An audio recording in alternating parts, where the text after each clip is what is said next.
There's been this photo online recently, and there's been a lot of speculation. I thought, let's just deal with it right now. Clear the air? Okay. Clear the air.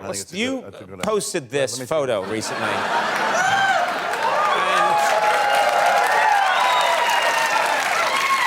Now, let me begin by saying you look fantastic. Thank you. Thank you. You look fit. I was sitting in my best posture. Yeah.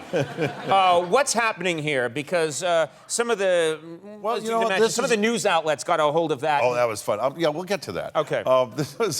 It's a bit of a yarn, so I have to spin a tale. Okay. My wife and I had two dachshunds. Mm-hmm.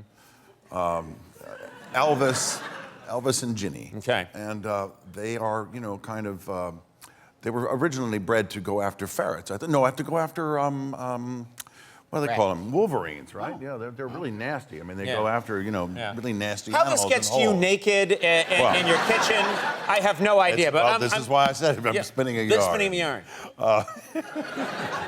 So you have these two dogs trained to go after Wolverines. We hear a squabble outside, and then we realize, oh, Lord, the house has been skunked.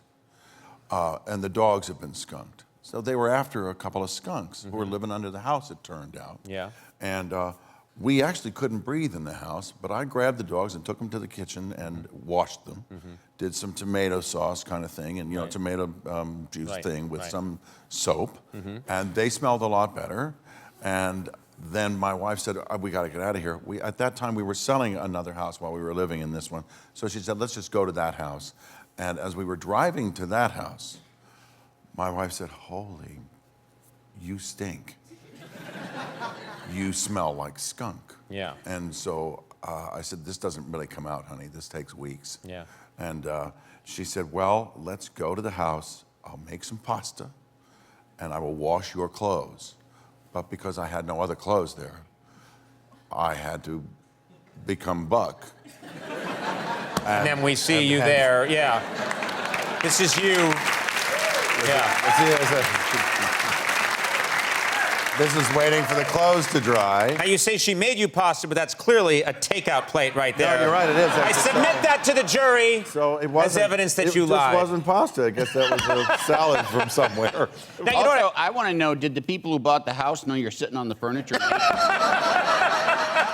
Doesn't everybody do that? Yeah. I just think if the house is for sale, you should put a towel down. Yeah. Well, you might be right. So Kate, we're finding holes in this story left and right. So Kate took that picture and then posted it on Instagram several years ago. And of course, I found 2 or 3 days later, there was an article that was run by someone who probably has, no good intentions toward me. I won't mention any names. And it said, oh, friends terrified about Kelsey's well-being. It looks like he's on a bender again. That's not what that looks like. No, it doesn't. That doesn't look like. No, not at all. On a bender, you're nude with asparagus.